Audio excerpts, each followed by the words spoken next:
네, 그 19쪽에서 이제 그 등기 의무자와 권리자의 지정의 문제는 이제 그렇게 내용들이 확정되어 나갈 거다. 이제 그래서 의무자 권리자를 이제 구분하는 작업이 필요하다. 덧붙여가지고 자, 그 의무자 권리자를 구분을 하게 되면은요, 좀 여러분들이 이제 좀 공부하실 때 어려워하는 인감 증명을 그 아주 쉽게 끝냅니다. 개념을 이해하면은. 그래서 이제 그렇게 해서 정리가 될 거고, 20페이지에 가면은 20페이지에 가면 제목이 뭐냐면은 등기 의무자나 권리자가 등기 신청에 협력하지 않는 경우에 어떤 방법이 있느냐 그 얘기인데, 요 원리도 그 아래 기출 문제가 걸려 있듯이 이 논점 자체가 그 한 문제, 독립된 한 문제를 출제하기도 하고, 자, 이 원리를 모르면은 지문이 이해가 안 되는 것들이 다른 단원에 많이 들어 있거든요. 그래서 이것도 등기법의 중요한 그 기초 개념입니다. 이거 한번 정리해 볼게요. 내용이 좀 문제로 나올 때 여러분들이 좀 어려워하시는 내용이긴 합니다. 이거 보십시오. 이 매도인하고 그 매수인하고 매매 계약을 합니다. 매매 계약. 자, 매매 계약을 하니까 등기 의무자 매도인, 그 다음에 등기 권리자 그 매수인 두 명이 나오죠. 등장합니다. 이 두 명이 매매 계약을 체결하고 이제 등기소에 갑니다. 자, 등기소에 가면은 자, 매매 계약서 들고 가겠죠? 요 당사자가 체결한 매매 계약서, 여기 계약서 안에 들여다보면요, 등기 원인은 징역 아니고 매매 이렇게 적혀 있을 겁니다. 요거 들고 등기 의무자와 등기 권리자가 소유권 이전 등기를 공동 신청한다. 이렇게 얘기하는 거죠. 자, 소유권 이전 등기를 공동 신청했으니까 등기관이 저 건물 등기부 꺼내잖아요. 자, 건물 등기부를 꺼내서 자, 매도인 A로부터 매수인 B 앞으로 자, 소유권 이전 등기를 이렇게 맞춰주는 겁니다. 이때 등기 원인을 매매라고 기록하겠죠? 요걸 뭘 보고 등기관은 베꼈냐면은 당사자들이 제출한 매매 계약서예요. 요 매매 계약서를 보고 등기 원인을 매매라고 적었잖아요. 그래서 이 매매 계약서를 사실 저 등기법 조문에 들어가면요, 이제 우리 정규준에 들어가면 이걸 뭐라고 부를 거냐면은, 매매 계약서는 등기 원인이 무엇인지를 증명하는 서류잖아요. 그래서 등기 원인을 증명하는 정보, 이렇게 부릅니다. 등기 원인을 증명하는 정보로서 매매 계약서를 들고 왔느냐, 증여 계약서를 들고 왔느냐. 상속일 때는 가족관계 증명서를 들고 와서 아버지가 돌아가셨다는 그 사실을 입증을 해야죠. 그래서 이 계약서 같은 등기 원인 증명 정보 들고 와서 이전 등기를 공동 신청하였다. 가장 대표적이고 일반적인 이전 등기 방식인 겁니다. 그런데 어떤 일이 있을 수 있냐면은, 이 등기 권리자가 등기 의무자 매도인에게 할 도리를 다 했죠. 계약금, 중도금, 그리고 어제 잔금까지 줬는데도 이 매도인 측에서 이전 등기에 협력하지 않고 차일피일 미룹니다. 다음 주에 하자. 그러면은 이 등기 권리자는 어떤 방법이냐면은, 소송을 제기해야죠. 어떤 방법이 있겠습니까? 자, 이 소송은 민사소송의 종류가 3개이기 때문에 법원에 가면 물어보죠. 너는 어떤 소송 제기하러 왔는데? 그래서 형성의 소송도 있고, 그 다음에 확인 소송도 있고, 이행 소송도 있다. 골라봐. 이렇게 얘기합니다. 형성의 소송은 이혼 소송이죠. 확인 소송은 친자 확인 소송을 의미하거든요. 그러니까 등기법에서 소송을 제기한다고 하면은 100% 이행 소송인 겁니다. 우리 등기법 조문에요, 소송의 이름을 안 밝히거든요. 그건 이행 소송이 너무나 당연해 가지고요. 그래서 우리 등기법 지문 읽을 때, 자, 소송을 제기한다, 판결이 나온다 하면 다 이행소송, 이행판결로 이해하시면 되는 겁니다. 왜냐면 얘가 이행을 안 해주잖아요. 등기소 가자, 등기청권을 행사했는데 어느 일방이 안 따라간다, 이행을 안 해준다, 그 뜻이거든요. 그래서 이행소송 제기하는 겁니다. 이행소송 제기해서 이 등기 권리자, 매수인이 열심히 다투었죠. 열심히 다투어서 이기면요. 이기면 어떤 판결이 나옵니까? 이행 판결이 나오죠, 뭐. 자, 형성의 소송을 제기하면 형성 판결, 확인 소송을 제기하면 확인 판결. A와 B는 이혼한다. 그게 형성 판결입니다. A는 B의 아들임을 확인한다. 그게 확인 판결이고, A는 B에게 소유권을 이전하라. 이렇게 나오면 이행 판결인 겁니다. 그래서 등기 권리자가 소송에서 이겼죠? 그러면 등기 권리자는요, 손에 뭘 주게 됩니까? 판결서를 주게 되는 겁니다. 이 판결서는 당연히 이행 판결인 겁니다. 자, 보십시오. 얘 이름이 이제부터 바뀝니다. 재판에서 이기는 순간 얘는 그냥 등기 권리자가 아니라 승소한 등기 권리자 이제 이렇게 불러주기 시작합니다. 자, 승소한 등기 권리자 B는 이행 판결문 들고 이제 어디로 가겠습니까? 등기소로 가야죠. 뭐 어디로 가겠습니까? 자, 등기소로 가서 이제 어떤 등기요? 이 승소한 등기 권리자 B 앞으로의 소유권 이전 등기를요 단독 신청을 해버릴 수가 있는 겁니다. 이게 무슨 얘기냐면은 이 등기 권리자인 매수인이 이행 소송을 제기한다는 것은 이런 뜻이거든요. 내가 법원에서 매도인에게 할 도리를 다 했다는 것을 입증하겠다. 계약금 주고 중도금 주고 잔금까지 다 준 거를 내가 다 입증을 하겠다. 그러니까 이제 이 A에서 내 앞으로의 소유권 이전 등기를 나 혼자 단독 신청할 수 있도록 해달라. 그게 이행소송의 취지거든요. 제가 아무리 부탁해도 안 가더라. 이런 얘기겠죠? 그러니까 이 A가 그 소송에서 본안소송에서 이겼다는 것은 자기가 주장한 내용이 받아들여졌다는 뜻이기 때문에 이 승소한 권리자는 판결문 들고 자기 앞으로의 등기를 이제 단독 신청할 수 있는 권한, 지위가 생긴 거고 그래서 가는 거죠, 혼자. 그럼 크게 보십시오. 매매계약서 들고 갈 때는 당사자 둘이 공동 신청한다. 그런데 판결서 들고 갈 때는 승소한 자가 단독 신청한다. 이런 구조죠. 계약서 들고 갈 때는 왜 둘이 오라고 합니까? 이 매매계약서가요 사서증서잖아요. 믿을 수가 없잖아요. 그러니까 매매계약서 들고 매수인이 혼자 가면은 야 이걸 어떻게 믿냐고 이 계약서를 함께 작성한 매도인 데리고 와봐. 그렇게 얘기하는 겁니다. 공동신청의 취지는 등기신청의 진정성입니다. 그런데 승소한 자가 판결문 들고 왔을 때는요 판결서는 믿을만 합니까? 등기관이? 믿을만 하죠. 법원이 만든 건데 그걸 못 믿겠다 그러면 법원이 그걸 왜 못 믿는데? 그렇게 얘기합니다. 전화를 해서요. 그런 개념입니다. 그래서 이 판결문 들고 단독 신청한다. 이런 구조로 이해를 하시면 되고요. 하나 주의할 것은 이 승소한 자가 단독 신청할 때요. 이행 판결문 있잖아요. 요 한 장만 달랑 들고 가는 건 아니고요. 이행 판결서에다가 반드시 첨부하는 서류가 하나 있습니다. 요 서류가 중요하게 쓰일 겁니다. 요 서류 이름이 그 확정증명서거든요. 확정증명서. 요 서류의 뭐 개념은 그렇게 중요한 건 아니지만은 이런 거죠. 1심 법원에서 이 B가 승소하면은 그 다툼이 종결된 거 확정된 건가요? 그건 아니죠. 이 패소한 자가 2주 안에 그 상급 법원에 항소하거나 상고할 수 있잖아요. 그러면 그 다툼은 계속 진행되는 겁니다. 그런데 만약에 그 패소한 자가 상급 법원에 항소하는 거, 상고하는 거를 포기해 버리면은요, 이제 그 결론은 끝나는 거잖아요. 이제 그 이 B는 이제 법원에 다시 찾아가는 겁니다. 찾아가서 확정 증명서 한 장 끊어달라고 하는 겁니다. 예, 확정 증명서가 하나 첨부가 되면은 이 판결을 그때부터는 확정 판결 그렇게 불러주는 겁니다. 그러니까 판결의 종류가 따로 있는 게 아니라요. 이 판결서에다가 확정 증명서가 첨부되면 확정 판결이 되는 겁니다. 대부분 판결은 확정 판결이겠죠, 뭐. 이해되시죠? 그래서 확정 증명서를 첨부해서 승소한 자는 확정 증명서를 첨부해서 판결문 들고 자신 앞으로의 소유권 이전 등기를 단독 신청할 수 있게 되었다. 이런 구조로 이제 일단 이제 굵직하게 이해를 하시면 되고요. 자, 여기다가 살을 좀 붙여볼게요. 지금 단독 신청하는 사람은 누굽니까? 판결문에 확정 증명서 첨부해가지고 단독 신청한 사람은 저 승소한 자 맞죠? 자, 승소한 자입니다. 자, 누가 승소합니까? 여기 등기 권리자하고 등기 의무자 중에서 누가 승소하겠나요?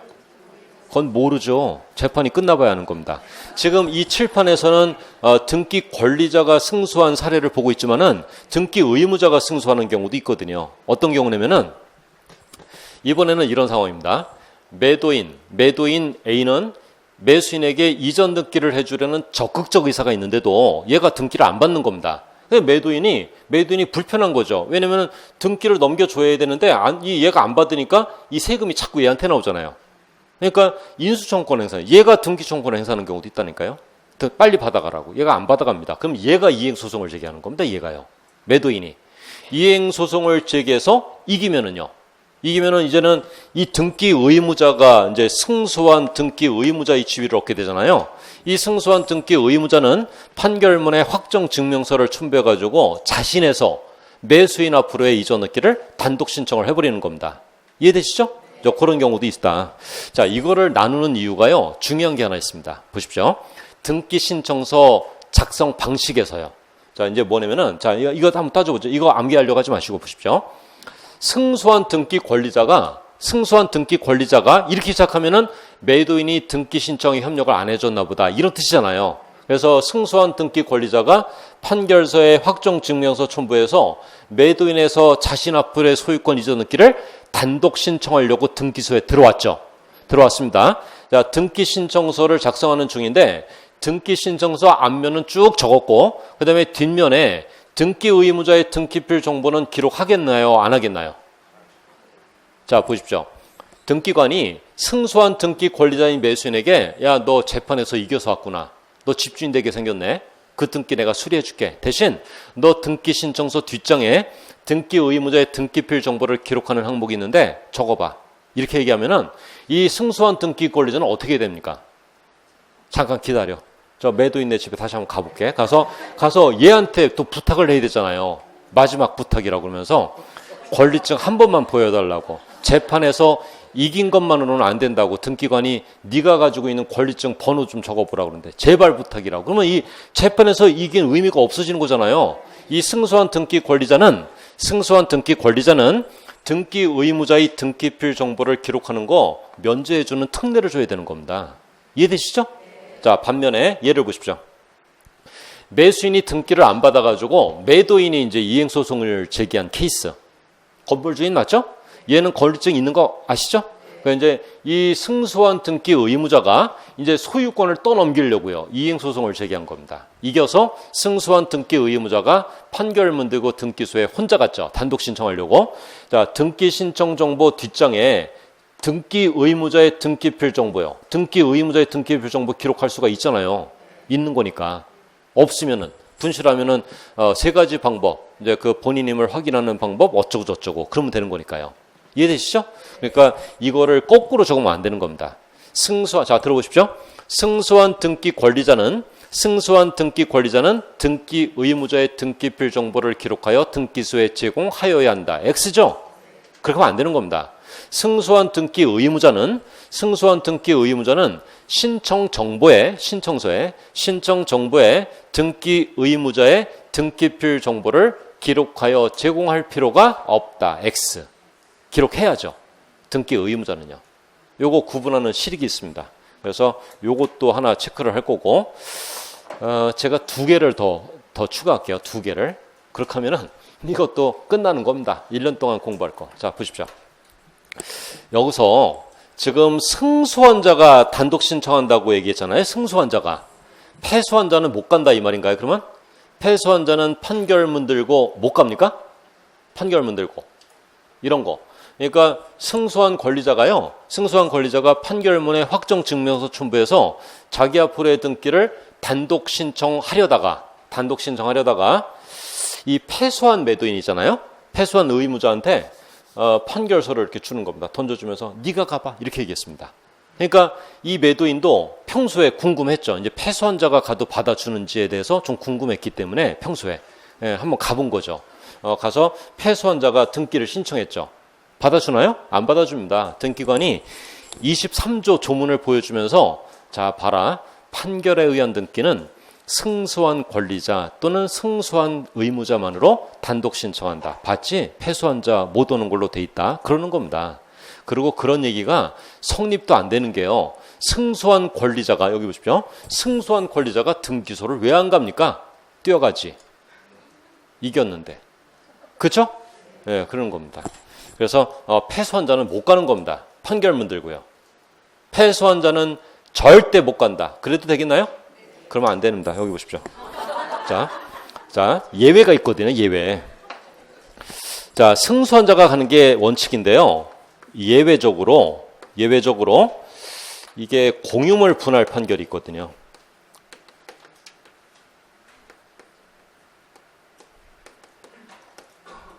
요 공유물 분할 판결은요, 승소한 원고나 패소한 피고나 다 갈 수 있습니다. 왜 이런 중요한 특례를 인정했냐면은, 요 원리를 좀 보십시오. 원리. 왜 그러는지. 대충 적어볼게요, 이거. 이거 좀 보십시오. 요 100번지 필지 토지가요, 100번지 필지 토지가 A와 B의 공유입니다. 공유. 그런데 A가 이런 얘기합니다. B에게 야 이거 우리 공유니까 불편하다. 이 공유물을 분할하자 그랬습니다. A가요. B가 싫다고 하니까 A는 공유물 분할 소송을 제기했죠. 민법에서 규정하는 공유물 분할 소송을 제기해서 이 원고가 승소했죠. 이 피고가 패소했죠. 어떤 일이 벌어집니까? 공유물 분할 소송을 제기해서 그 B가 패소하면 이렇게 쪼개는 거잖아요. 쪼개고 이거는 승소한 원고 땅이고 이건 패소한 피고 땅 되는 거 맞죠?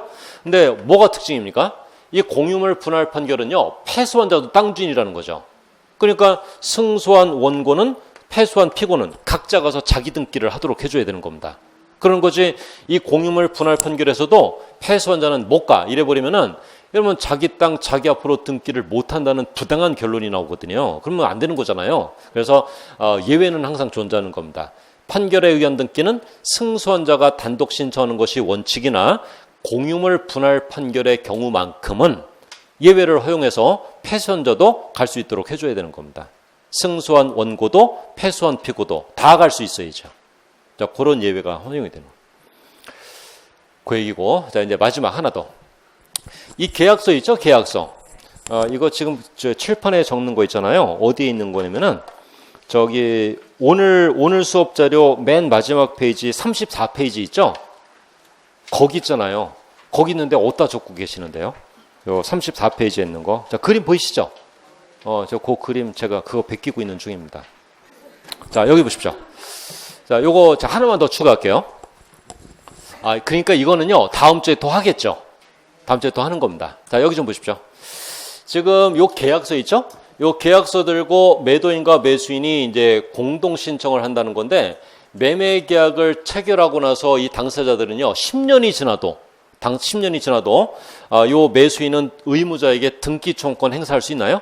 10년 지나면 안 되는 겁니다. 채권 소멸시효 10년에 해당해서 등기청권 소멸합니다. 이거 저 건물 주인 못 됩니다. 이거 10년 지나면요. 맞죠? 그런데 이 판결이 확정된 경우는요. A는 B에게 소유권을 이전하라라는 이행 판결이 확정되는 경우는 그 확정 시기가 언제인가에 관계없이 아무 때나 등기 신청할 수 있다. 이렇게 나오거든요. 그러니까 판결이 확정되고 나서 10년은 고사하고 20년이 지나도요. 등기 신청을 할 수 있다는 거죠. 승소한 자가 단독으로. 되겠죠? 이렇게 나옵니다. 판결이 확정되고 나서 10년 지나면 못 간다. 이 지문이 기출지문에 많이 나오거든요. 못 가긴요. 20년 지나도 되는데. 그 정도 정리를 할 겁니다. 한번 읽어볼게요. 어디냐면은 오늘 수업 자료 좀 보십시오.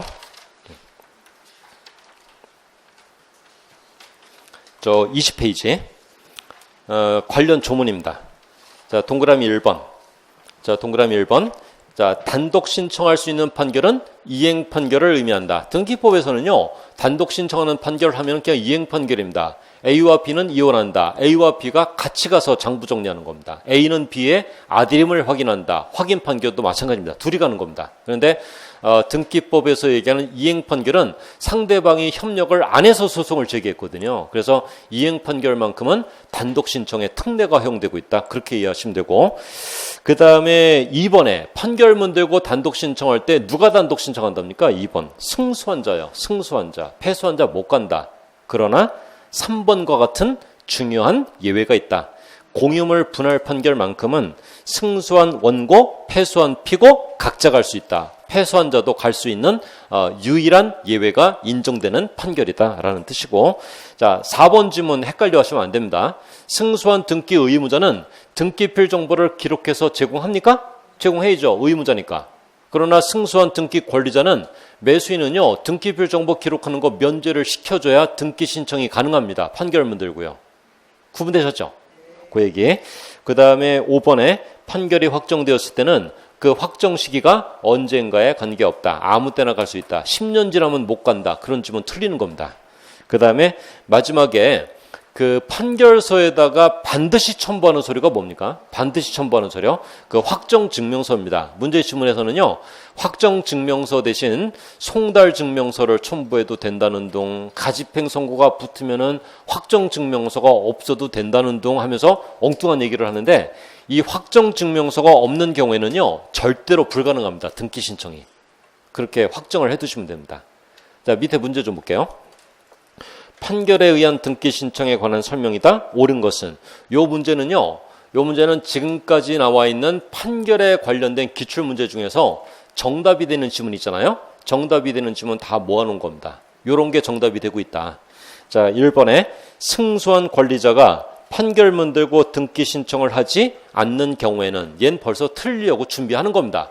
왜냐면은 승소한 권리자가 판결에 의한 등기를 왜 안 합니까?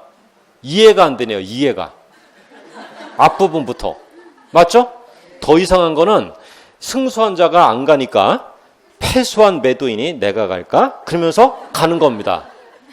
틀리잖아요. 1번 지문은 요약하면은 패소한 자도 갈 수 있다. 그런 얘기입니다. 공유물 분할 판결도 전제하지 않으면서 틀린 거잖아요. 패소한 자가 갈 수 있기는요. 못 가는 겁니다. 그 다음에 X. 그 다음에 2번에 판결에 의한 등기 신청에는 뭘 첨부하라고 돼요? 송달증명은 무슨 송달증명입니까? 확정증명서지. 이것도 같은 증명서의 일종인가? 뭐 이러면 안 되고요. 확정증명서가 첨부되야 됩니다. 확정증명서. 2번 X죠? 자, 3번에 자, 승소한 권리자 매수인을 얘기하면 돼. 승소한 권리자 매수인이 단독으로 판결에 의한 등기를 신청할 때 등기 의무자의 등기필 정보를 제공해야 된다. 이러면 안 된다니까요.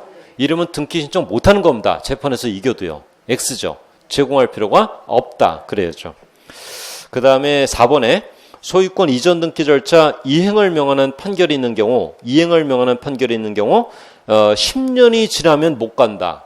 갑니다. 20년 지나도 가고요. 확정 시기가 언제인가에 관계가 없답니다. X. 다 틀렸죠, 지금. 자, 5번. 공유물 분할 판결을 첨부한 경우에는 이거 맞을 것 같네요. 공유물 분할 판결의 경우에는 패소한 자도 갈 수 있다. 그 얘기입니다. 승소한 자도 갈 수 있고요. 5번이 정답인 거 아시겠죠? 자, 이런 구조가 되어 있다. 그래서 보시면 되고요. 여기 그 3번에 있죠? 3번의 두 번째 줄 보면은 등기 의무자의 등기필 정보를 제공한다. 자, 요 표현이요.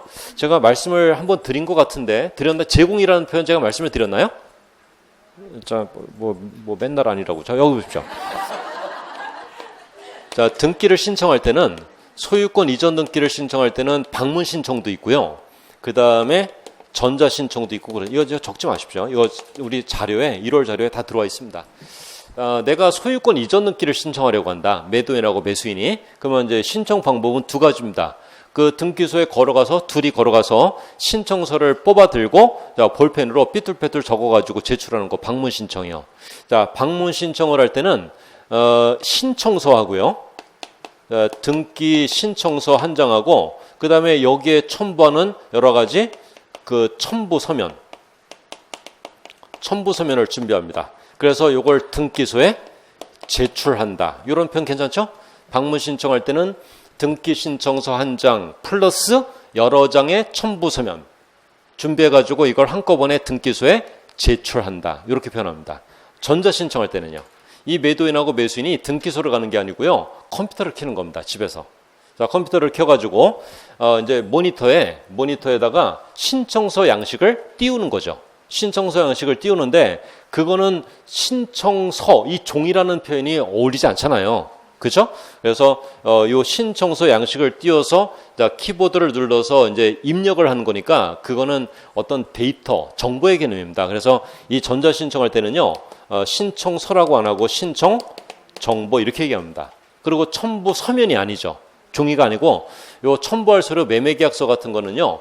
그 첨부 파일로 변환하는 그 프로그램이 있거든요. 이제 그걸로 해서 첨부 파일 형태로 변환을 합니다. 그러면은 그게 첨부 서면이 아니고요. 첨부 정보 이렇게 얘기합니다. 첨부 정보. 같은 얘기죠? 그러니까 이때는 전자 신청할 때는 용어를 신청 정보와 여러 건의 첨부 정보들을 이제 그 취합해 가지고 어떻게 합니까? 공인 인증을 한번 거친 다음에 엔터키를 눌러버리면 되죠.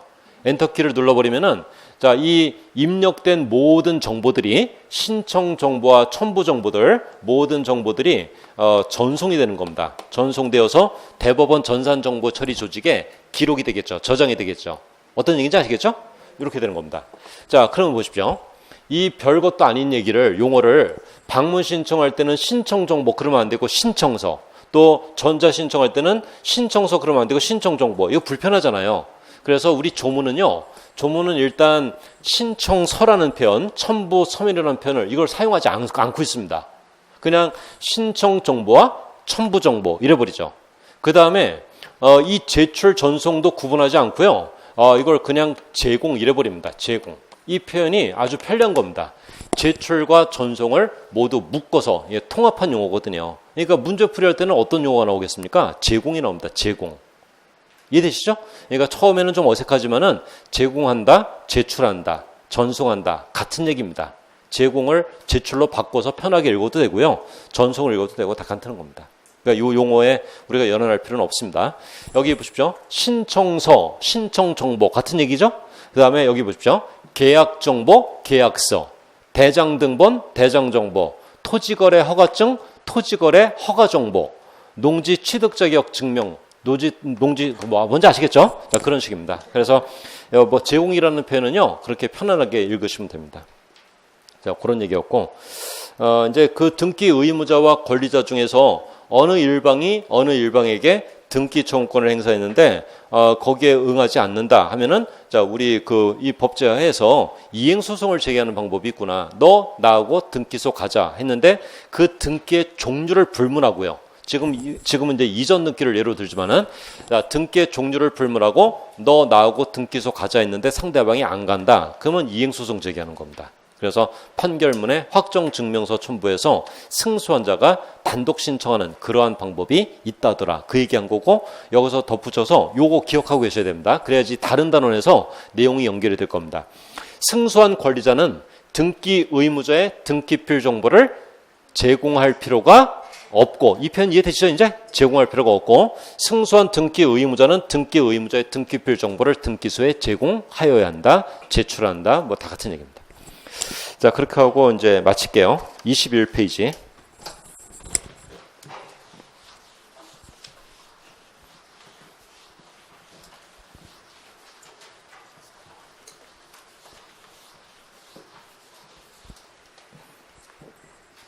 나중에 여러분들이 한번 비교를 해보시면 아시겠지만은, 자, 우리 요 방문각에서 진행되는 1차 과목들이 있잖아요.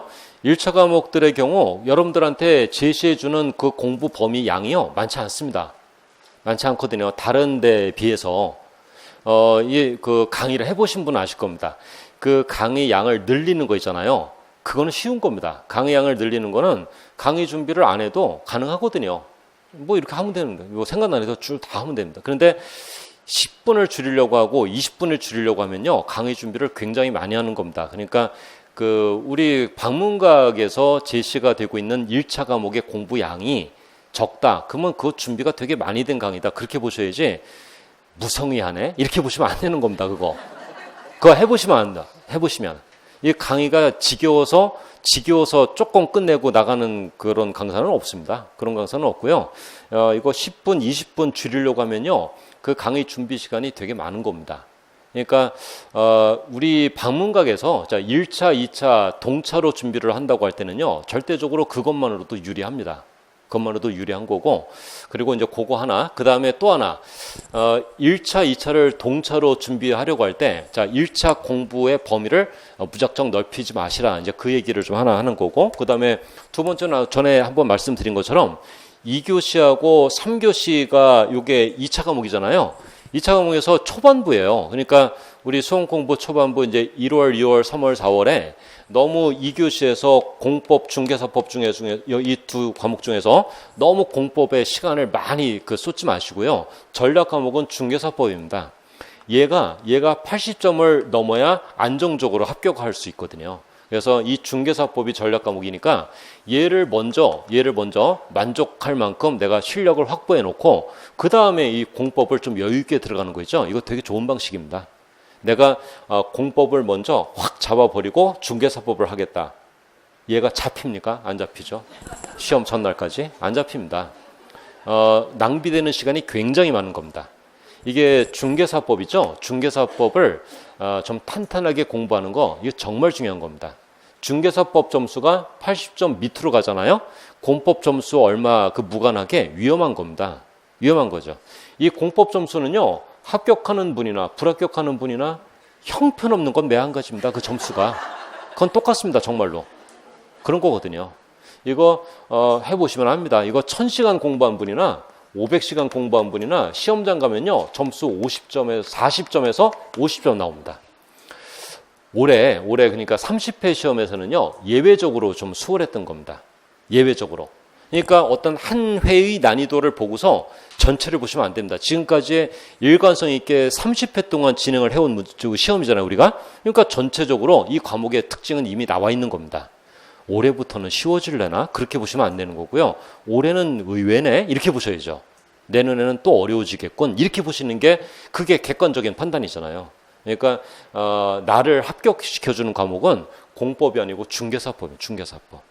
얘는 미흡한 느낌이 있으면 안 됩니다. 공부하시면서 내가 공부할 만큼 욕심껏 공부를 하셔야 되는 게 중개사법이고, 공법은 뭐 법이 6개나 있다는데 취소선택할 수 있겠네요. 뭐 저 같으면 그러겠는데요.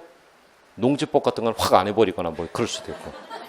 아무튼 그래서 이 너무 어려운 과목을 초반에 먼저 잡고 시작한다는 것은 너무 부담도 많고요. 그 다음에 비효율적이고 그렇습니다. 노력의 낭비도 많고. 그러니까 그렇게 생각해 보시면 되고, 그 다음에 3교시에서 지적법, 세법, 요 등기법이 있는데, 이 지적법, 세법 있죠? 자, 요걸 좀 잘 보시면 됩니다. 이거는 볼만합니다. 지적법은 12문제에서 있죠? 10문제 이상은 맞춥니다, 이거는요. 그리고 세법은 16문제 중에서 10문제 정도는 맞춥니다. 10문제, 11문제. 이거는 제가 세법 선생님한테 몇 번, 매년 묻는 얘기입니다. 매년. 세법이 아무리 어렵게 출제가 되고 있다 하더라도 얘도 10문제에서 11문제는 맞추더라고요. 나머지는 못 맞추는 겁니다. 아무리 공부해도요. 이것도요. 그러니까 세법의 공부량도 무작정 늘려가시면은요. 그거는 실패하는 겁니다. 실패하는 겁니다. 왜냐하면은 실패는 무슨 많이 해서 나쁠 거 뭐 있어, 그게 아니라 세법의 공부량을 넓히는 만큼 다른 과목의 공부가 부실해지는 거거든요. 이건 전체 팀워크가 맞아야 되는. 그렇죠? 그러니까 요 세법은 목표 점수가 요거는 16개 중에서 10문제. 그다음에 얘는 지적법은 12개 중에서 10개. 이건 수월하게 이거는요. 지적법은 사실 만점 맞는 분도 매년 많습니다. 그러면 등기법은요? 등기법 4개만 맞춰도 되겠네요. 그럼 60점 맞잖아요. 그죠? 그러니까 동차로 공부하시는 분들은 2차 과목이요. 요 2교시, 3교시 과목 중에서 공법, 등기법에 너무 시간을 뺏지 마시라 그런 거죠. 이 중개사법, 지적법, 세법 있죠? 요걸 먼저 잡아보는 겁니다. 그건 잡아지거든요. 그렇게 하고 나서 이 공법은, 등기법은 그리고 나서 내 형편에 맞게 이 공부량을 조절하면서 여유 있게 공부하시는 게 맞지, 여기에 막 허덕허덕 하시면서 다른 과목을 부실하게 하는 거는요, 최악입니다. 최악. 이거는 공무원 시험이 아니거든요. 상대평가는 공무원 시험 같은 경우에서는요, 어려운 과목이 전략 과목이 되어야죠. 왜냐면은 상대평가 같은 경우는 커트라인이 90점 안팎을 넘나들기 때문에 어려운 과목을 내가 완벽하게 정리 안 하면은 그건 10년 공부에도 떨어지거든요. 공무원 시험 중에서 뭐 어학 과목 같은 거, 영어나 국어 같은 거 어렵더라고요, 보니까. 그런 거에서 내가 실력을 갖추고 있으면은요, 그 어렵다는 공무원 시험을 1년도 안 돼가지고 합격하는 그 학생들을 봅니다. 반면에 그 어학 과목이 안 되잖아요? 10년에도 안 되는 겁니다. 그건 공무원 시험 얘기죠. 우리는 60점이죠, 60점. 그러니까 요거는 생각을 완전히 달리하셔야 됩니다. 어려운 과목이 전략 과목이다. 공법을 잡아야 합격한다. 그거 어림도 없는 얘기입니다. 중개사법을 하셔야죠. 중개사법. 그런 겁니다. 요거를 염두에 두십니다. 그러면은 동차하는 거요. 가능합니다. 그 시간의 낭비가 없게 되거든요. 시간의 낭비가 없어서 그게 가능해지는 겁니다. 2차만 준비하시는 분들이야 뭐 다 하면 되는 겁니다. 공법도 열심히 하고 중개사법도 열심히 하고 남는 시간에 뭐 합니까? 공부해야지. 그렇게 하면 되는 거고, 자, 동차할 때는 이제 그 전략도 나쁘지 않다. 21페이지에 그 환매 특약부 매매에 의한 이전넣기 있잖아요. 요거는 우리 앞서서 본 겁니다. 그래서 요건 빨리 할게요. 자, 이런저런 부가적인 설명 빼고 결론만 복습을 할 겁니다. 지금 뭐 하고 있나요? 소유권 이전넣기의 종류들을 보고 있죠. 첫 번째, 매매에 의한 소유권 이전넣기인데, 이번에는 매매에 의한 이전넣기가 아니라 매매 계약서에 특약을 하나 붙여서 갔을 때 어떤 등기가 이루어지느냐, 이제 그 상황을 보는 건데, 제가 빨리 할게요. 이거는 봤습니다. 요거 보고서 쉴게요. 지금 매도인하고 매수인하고 자, 매매 계약을 했는데, 그러니까 매매 계약서가 작성되었겠죠. 이 매매 계약서는요, 등기관이 등기 원인을 증명하는 정보, 그렇게도 부릅니다. 등기 원인을 증명하는 정보. 왜냐하면 매매인계약서 들고 가면 매매라고 기록하니까. 아무튼 이걸 들고 등기 의무자인 매도인과 등기 권리자인 매수인이 자, 등기소로 가서 이전 등기를 신청하면은 이전 등기가 이루어지겠죠. 매도인에서 매수인 앞으로. 그 다음에 등기 원인을 증명하는 정보로서 매매계약서가 제출되었기 때문에 등기관은 등기 원인을 매매 이렇게 적는 겁니다. 그리고 우리 공부한 대로 매도인과 매수인이 소유권 이전 등기를 공동 신청하는 게 원칙이지만은 어느 일방이 등기 신청에 협력을 안 해도 문제는 없다. 이행소송을 제기하면 된다. 그래서 승소환자가 판결문에 확정증명서 첨부해서 단독 신청하는 것도 가능하다. 우리 여기까지 공부한 겁니다. 그런데 이번에는 이 당사자들이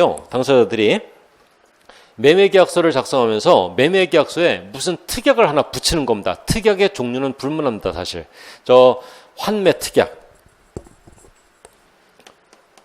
자, 환매 특약을 붙이는 경우도 있고, 뭐 공유물 불분할 특약, 권리 소멸에 관한 약정, 재매매 약정. 그래서 무슨 특약, 무슨 약정을 붙입니다. 그래서 등기소에 가면은요, 등기관이 뭐라고 합니까? 야, 이거 매매라는 주된 계약을 해서 2번 주등기를 했는데 특약을 붙여왔구나. 그러면 이 주등기에 부기등기로 특약을 하나 붙여줘야 되겠네. 이랬잖아요. 그래서 여기 그 환매 특약 이게 들어갑니다. 자, 우리 나중에 부기등기 파트에 들어가면요, 무슨 특약, 무슨 약정은 다 부기등기로 붙여준다. 그런 논리가 자세하게 나올 겁니다. 자, 문제도 풀고. 그래서 환매 특약 등기할 때는요, 매매 대금 1억, 매매 비용 100만 원, 뭐 이런 걸 이렇게 기록을 하거든요. 이렇게 들어갑니다. 그래서 소유권 이전 등기와 환매 특약 등기가 들어가는데, 이걸 보죠. 이 당사자들 2명이 등기소에 가서 소유권 이전 등기를 신청하려는데, 소유권 이전 등기 신청서를 작성하겠죠. 맞죠?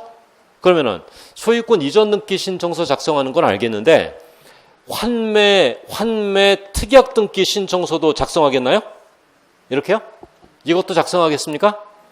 작성하고 있는데 신청서 2장 써야 되는 겁니다. 왜냐면 주등기 한 건, 부기등기 한 건, 2건의 등기를 신청해야 되는데 한 장만 쓰면 되겠습니까? 그래서 등기 신청서를 별개의 신청서로 2장을 쓰는 겁니다.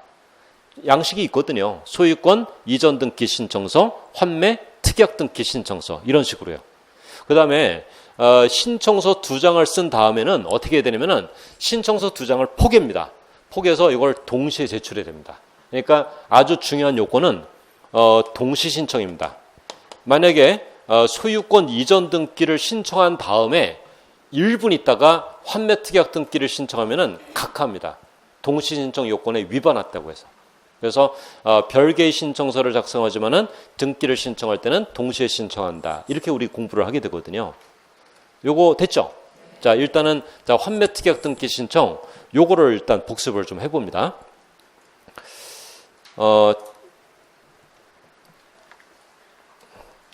좀 더 볼까요? 자, 우리 어디까지 봤냐면은 자, 이게 우리 본 거 복습하고 쉬었다가 제가 신탁 등기 관련해서 비교할게요. 이렇게 놓고서 이제 우리 어디까지 공부했냐면은 여기에 그 매도인 있잖아요. 매도인. 요 매도인이 매수인에게 소유권을 넘겨주는 대가로 요만큼 돈을 빌린 거였거든요. 변제기일이 도래해서 A가 B에게 돈을 갚으러 왔습니다. 이만큼을 1억 100만 원 이렇게 이만큼을 돈을 갚으러 와서 환매권을 행사하는 거죠. 환매권 행사합니다. 소유권 다시 돌려줘. 내가 돈 갚으러 왔다. 그 얘기 아닙니까? 그러면 이제 요 A와 B는 등기소를 가죠. 자, 등기소를 가서 어떤 등기를 신청하냐면은 어떤 등기 신청합니까? 환매권 행사하니까 이 B는 소유권을 A에게 다시 돌려줘야 될 거 아닙니까? 소유권 이전 등기를 이렇게 신청을 하는 거죠. 소유권 되찾고 있죠? 자, 이때 등기관이 무슨 일을 합니까? 이때요. 자, 보십시오. 소유권이 B에서 A 앞으로 넘어가죠? 다시? 그러면 B의 소유권이 소멸했다. B의 소유권이 소멸했다는 것은 2번 주등기가 소멸했다는 겁니다. 2번 주등기가 소멸하면은 소멸하는 주등기에 붙어있는 부기등기는 별도의 말소 신청이 없어도 등기관이 직권 말소한다라는 원칙이 있어서 이거는 등기관이 이렇게 직권 말소를 하게 돼 있습니다. 그러면은 보십시오. 이거 돈 갚은 모습이죠. 돈 갚았을 때 등기부는 이렇게 변하는 겁니다. 보십시오. 당사자들이 가서 어떤 등기 공동 신청합니까? 소유권 이전 등기요. 이 소유권 이전 등기를 요 당사자들이 공동 신청을 하면은 그 부기등기인 환매특약 등기의 말소 등기는 등기관이 직권으로 실행을 하는 거죠. 그럼 이 지문 틀린다고 했거든요. 자, 보십시오. 읽어보십시오. 자, 환매권 행사로 인한 소유권 이전 등기를 공동 신청하는 경우에는 환매특약 등기의 말소 등기도 동시에 신청하여야 한다. 이 용어를 갖다 붙여버립니다. 그 지문 틀리는 거 아시겠죠?